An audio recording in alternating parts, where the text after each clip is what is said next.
Olá, queridos. Graça e paz. A Bíblia diz que Deus criou o homem e a mulher à sua imagem e à sua semelhança.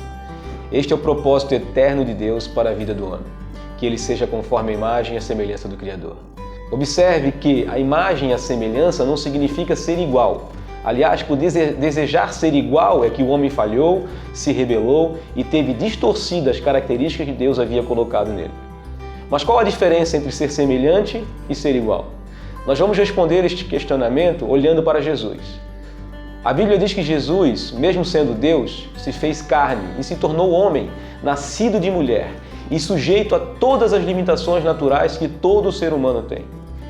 Ele nunca deixou de ser Deus. Ele sim é igual ao Pai, em toda a sua plenitude, mas também se fez homem em semelhança a Adão, o primeiro de todos. Jesus, como Deus, é igual a ele, mas como homem se tornou a sua imagem e semelhança. Vamos melhorar. O homem foi criado com algumas características de Deus, como capacidade de amar, de praticar justiça, de agir com bondade, benignidade, compaixão, entre outras coisas. Só que o homem não tem a soberania, nem todo o poder, nem toda a ciência, muito menos a capacidade de estar presente em todos os lugares, como somente Deus tem. Entendeu? Esta é a grande diferença. O homem jamais será Deus, mas foi criado em sua semelhança. E o mesmo, após ter perdido isto, o projeto de Deus para o homem nunca mudou.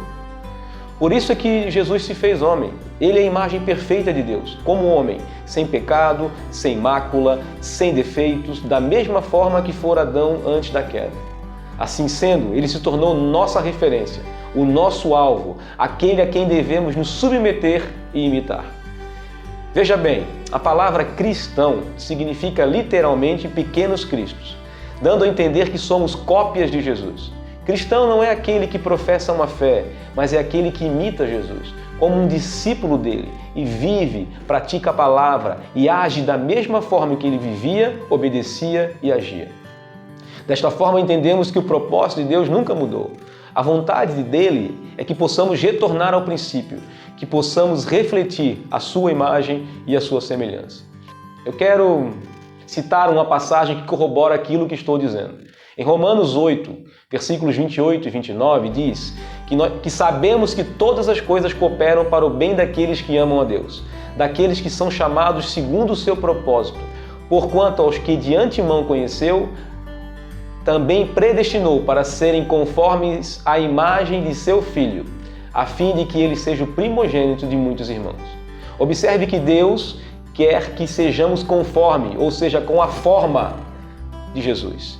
O propósito original continua. Deus não nos salvou apenas para nos livrar de uma condenação eterna, mas também para nos levar de volta ao princípio de todas as coisas e fazer com que a gente reflita a sua imagem. Na próxima semana nós vamos entender um pouco mais sobre o porquê de estarmos fora deste propósito.